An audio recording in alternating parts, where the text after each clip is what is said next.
ان کا مقصد P T I کا، آپ کا سوال ہے پی ٹی آئی کا مقصد ہے انتشار پھیلانا، بے یقینی پھیلانا، غیر یقینی پھیلانا، مایوسی پھیلانا. ان کے جتنے بھی جاننے والے چاہنے والے ہیں، آپ کسی سے بات کر کے دیکھ لیں جو پاکستان سے باہر بیٹھے ہوئے ہیں، خاص طور پہ انہوں نے پاکستان آنا نہیں ہے، ان کا کیا نفع یا نقصان. وہ یہاں بیٹھ کے جو گند پھیلاتے ہیں پاکستان کے بارے میں، تو ان کو کس نے ٹرین کیا، کون ان کو لے کے آیا، کون جا کے ان کی دعوتیں کھاتا تھا اور ان کو ٹرین کرتا تھا یہاں بھی وہاں بھی. یہ میں نے دیکھیں، میں بار بار یہ بات کہوں گا، جب تک آپ بانی کو نہیں پکڑیں گے، چوراں نہیں چوراں دی ماں نو پھڑو، جو چور بناتی ہے اس کو تو آپ ٹھیک کر نہیں رہے.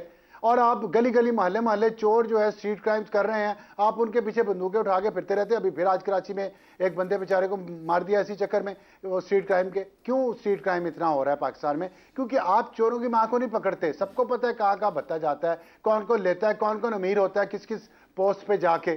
تو یہ بات، میں آپ کی پہلی بات کو تھوڑا جواب دینا چاہتا ہوں، پہلے سوال کا.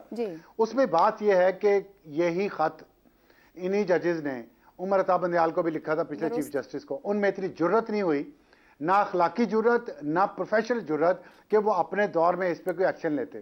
قاضی فائز عیسیٰ صاحب نے، حالانکہ ان کو پتا ہے کہ میرے خلاف بغض ہے پی ٹی آئی میں، اور پی ٹی آئی نے پوری کوشش کی اپنے سپانسرز کے ساتھ مل کے ان کو نکالنے کی، اس کے باوجود بھی قاضی صاحب نے آتے ہی اس پہ خط آیا، انہوں نے اس پہ ایکشن لیا. انہوں نے فل کورٹ بلائی، 2 دفعہ فل کورٹ میٹنگ بلائی. پھر اس کے بعد پرائم منسٹر سے میٹنگ کی اٹارنی جنرل کے ساتھ اور اپنے ججز کے ساتھ. پھر اس کے بعد دوبارہ فل کورٹ بلائی، پھر کمیشن بنایا اس فل کورٹ کے فیصلے کے مطابق. کمیشن کے بعد پھر اگر تسلی نہیں ہوئی تو انہوں نے اب یہ جتنے اویلیبل ججز ہیں اس پہ انہوں نے فل کورٹ بنا دی ہے. اب اس میں اگر چاہتے ہیں کہ سارے ججز ہوں، یہ آرگیو کر لیں. کل کیس لگا ہوا ہے، زیادہ دور تو نہیں ہے، پرسوں کی بات، پرسوں لگا ہوا ہے، تو کر لیں جا کے آرگیو. وہاں یہ بھی مسئلہ حل ہو سکتا ہے. قاضی صاحب نے یہ بتا دیا کہ اگر نیت صاف ہو تو ہر کام ہو سکتا ہے طریقے سے، قانون اور آئین کے مطابق. اور جس طرح اگر لوگوں کے دلوں میں شکوک ہے، سوالات ہیں، وہ ان میں اتنی جرت اور اتنی آئین اور قانون کی پابندی ہے کہ وہ اپنی رائے کو، اپنے فیصلے کو بدل کے آگے چلتے جو لوگ کہتے ہیں اس کے مطابق وہ کام بھی انہوں نے کر لیا. تو کم از کم یہ بات ہمیں ایکنالج کرنی چاہیے. ایک چھوٹی سی بات کرنا چاہتا ہوں، لائٹ موڈ میں ہی کر دیتا ہوں، چلیں، کہ یہ ادارہ جاتی جواب نہیں ہے، نہ جواب الجواب ہونا چاہیے. یہ تو ایک حقیقت ہے جو اب آئی ہے دوبارہ منظر عام پہ. پہلے بھی آتی رہی، پہلے کبھی کچھ ہوا نہیں، اب کچھ ہو رہا ہے. لیکن ادارہ جاتی رسپانس مانگا تھا نا اسلام آباد ہائی کورٹ نے سپریم کورٹ سے کہ ہمیں گائیڈ کیا جائے تو اس لیے اس کو ایسا کہا جا سکتا ہے کہ انہوں نے کہا ہمیں بتایا جائے. ہاں، لیکن یہ ہائی کورٹ، پھر اس پہ سوال آتا ہے کہ خود کیوں نہیں ان ججز نے کیا جب ان کو اپروچ کیا تھا کنٹمپٹ آف کورٹ میں بلاتے. سر شاید ان کو وہ سیڑھی نہیں ملی نا، وہ پہلا قدم رکھنے کو شوکت عزیز صدیقی صاحب کا فیصلہ مل گیا جس باعث انہیں لگ رہا ہے کہ اب وہ کوڈ آف کنڈکٹ کے خلاف نہیں جا رہے، اب آگے بڑھ سکتے ہیں. تو پھر یہ شوکت، ہاں دیکھیں، آپ یہ کہنا چاہتی ہیں کہ کلمہ حق جو جابر سلطان کے سامنے کلمہ حق ان کی اجازت سے بول رہے ہیں کہ شوکت عزیز صدیقی کا کیس کا فیصلہ 3 مہینے اور نہ آتا تو 3 مہینے اور یہ خاموشی سے بیٹھے رہتے. کیا کہہ سکتے ہیں اس بارے میں؟ ٹھیک ہو گیا جی، ٹھیک ہے. لائٹ بات کر دوں. حسن نثار صاحب نے کہا کہ کیا کہا انہوں نے، ہاں کہ وہ اقلیت میں ہیں. میں ان کو سر یہ یاد دلانا چاہتا ہوں کہ جو ایلیٹ ہوتی ہے نا وہ اقلیت میں ہی ہوتی ہے. تو آپ چھیڑنا ضرور ہے حسن صاحب کو. ٹھیک ہو گیا شہزاد صاحب. نہیں، یہ چھیڑا تو نہیں ہے، تعریف کی ہے. اچھا تعریف کی ہے، چلیں یہ تعریف کا میڈل ہے. ٹھیک ہے شہزاد صاحب، یہ جو سوال اٹھائے گئے اور پھر تصدق جیلانی صاحب کو بنایا گیا سربراہ، دھیمے مزاج کے جج ہیں اور اس کے بعد سے رائے یہی آئی تھی کہ وہ کنڈکٹ کریں گے یا نہیں کریں گے. جی اب سپریم کورٹ نے سو موٹو لے لیا اور چیف جسٹس قاضی فائز عیسیٰ کا ایک بڑا مشہور فیصلہ موجود ہے، فیض آباد دھرنا کیس، جہاں وہ نشاندہی کر چکے ہیں ایجنسیوں کی مداخلت کی. کیا ان 6 ججز کو تسلی بخش جواب مل جائے گا سپریم کورٹ سے؟ اب 6 ججوں کو جواب جو چاہیے وہ تو شاید نہ ملے، لیکن شاید ان کی زندگی سے تھوڑی سی آسان ہو جائے گی. تسلی بخش نہیں ملے گا. لیکن ایک جو چیز بڑی انٹرسٹنگ ہے وہ یہ ہے کہ کون یہاں پہ کس کا سپانسر ہے.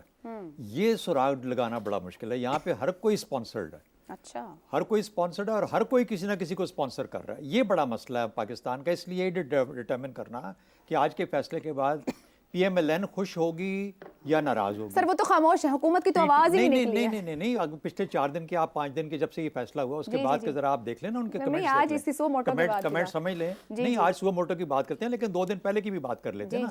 ہم تو 20 سال 40 سال پیچھے جاتے ہیں، 76 سال پیچھے، تو 2 دن کی تو پیچھے جانے دیں. اچھا، تو اس لیے ان کو اب وہ آج خوش ہوں گے یا ناراض ہوں گے یہ نہیں سمجھنا، کنفیوز ہو گئے. پی ٹی آئی اس سے بھی زیادہ کنفیوز ہوگی، کیونکہ وہ تو کہہ رہے تھے کہ یہ ہونا ہی نہیں چاہیے، اس کو جانا چاہیے سپریم کورٹ کے پاس، جوڈیشل کونسل کی ذمہ داری تھی. اب وہ وہاں پہ چلا گیا جوڈیشل کونسل کے پاس، 7 ممبر بینچ بن گیا ہے. اب وہ خوش ہیں یا ناراض ہیں؟ ادارے جو ہیں وہ خوش ہیں یا ناراض ہیں؟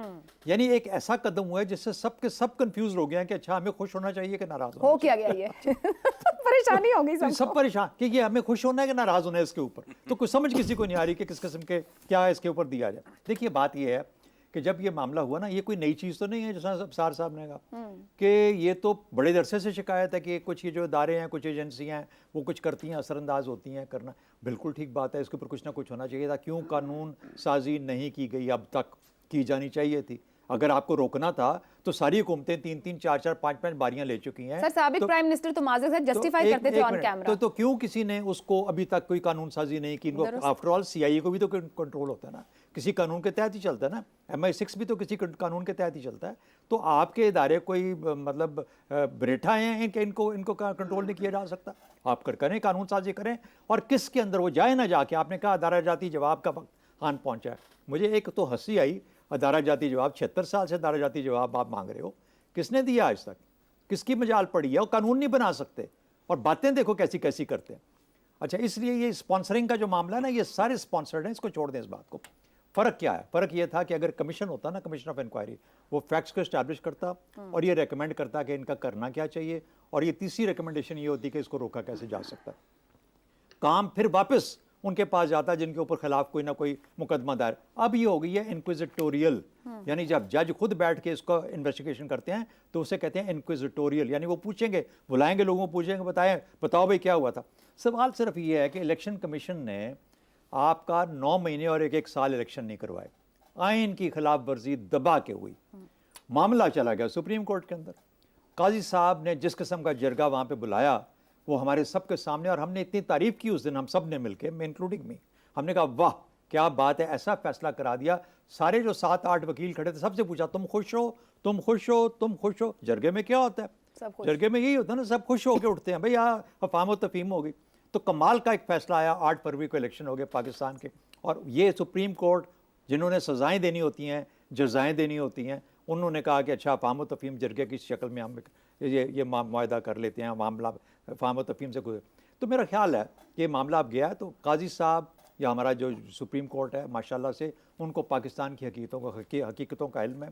یا تو پاکستان سب کے سب سارے معاملے باقی ہر چیز ٹھیک ہو چکی ہوتی اور صرف یہی خرابی ہوتی، تو پھر تو میں کہتا کہ لا کے لٹکا دو، لا کے لٹکا دو. لیکن اگر پاکستان کے ہر کونے کے اندر سے گند نکلتا ہے، جدھر سے اٹھاؤ نیچے سے گند نکلتا ہے، تو پھر اس صورت میں پھر صرف اس کو اکیلے کو حل کرنے کا آپ کو کیا فائدہ ملے گا؟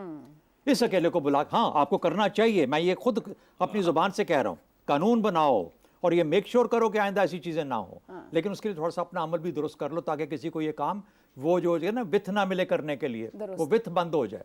لیکن بدقسمتی یہ ہے کہ ہم وہ وتھ رکھتے ہیں، ہم گند بھی کریٹ کرتے ہیں، اور پھر ہم یہ بھی کہتے ہیں ہماری طرف دیکھو مت، ہمیں یہ بھی نہ بتاؤ کہ تم غلط کر رہے ہو، ہمیں یہ بھی نہ بتاؤ. ملک ہمارا کھا پی یہ جا رہے ہیں سارے کے سارے، کمال ہے، اور کہتے ہیں کہ آواز بھی نہ اٹھاؤ. میرا اپنا خیال یہ ہے کہ انشاءاللہ قاضی صاحب بہت بہتر انداز سے اور بڑے اچھے انداز سے، امید ہے پہلا قدم لے لیا، بڑا پہلا قدم کس چیز کا لینا ہے؟ افہام و تفہیم کی طرف. ان کے پہلے بہت سارے قدم جا چکے ہیں، یہ بھی معاملہ افہام و تفہیم سے ہو جائے گا. ہاں ایبسولوٹلی کمپرومائز نہیں، بڑا اچھا فیصلہ ہوگا. اور یہ بتا دیا جائے گا کہ دیکھیں اچھے بچے بن کے رہیں سارے، ایسے کرنے کی ضرورت ہے. اور سب سے بڑے جج صاحبان جو ہیں ہمارے 6 وہ بھی انشاءاللہ خوش رہیں، خوش ہو جائیں گے. سب کو خوش کر دیا شہزاد صاحب نے. زیغم صاحب، یہ تصدق جیلانی کا جو کمیشن تھا وہ ہومیوپیتھک کمیشن، باتیں یہ ہو رہی تھی، انالیسز ایسے ہو رہے تھے، کیا ججوں کے ساتھ ساتھ اب جب بلایا جائے گا یا یہ پیش ہوں گے یہاں پہ اور اداروں کے عہدیدار بھی طلب ہوں گے، وفاقی حکومت کے لیے کتنی بڑی آزمائش بن جائے گی یہ معاملہ؟ وفاقی حکومت نے مردے کو نہلا دھلا کر انکوائری کمیشن کے قبرستان میں بھجوا دیا تھا. اب وہاں پہ مولانا جیلانی نے نماز جنازہ پڑھانے سے انکار کر دیا. مردے نے کفن پھاڑا اور بھاگ کر واپس سپریم کورٹ پہنچ گیا. اب یہ ہے مشکل سپریم کورٹ کے لیے بھی ہے اور مشکل حکومت کے لیے بھی ہے. دیکھیں تصدق جیلانی نے ٹی او آرز پر بھی اعتراض کیا اور اس نے یہ بھی کہا کہ یہ معاملہ ایک ایسا ہے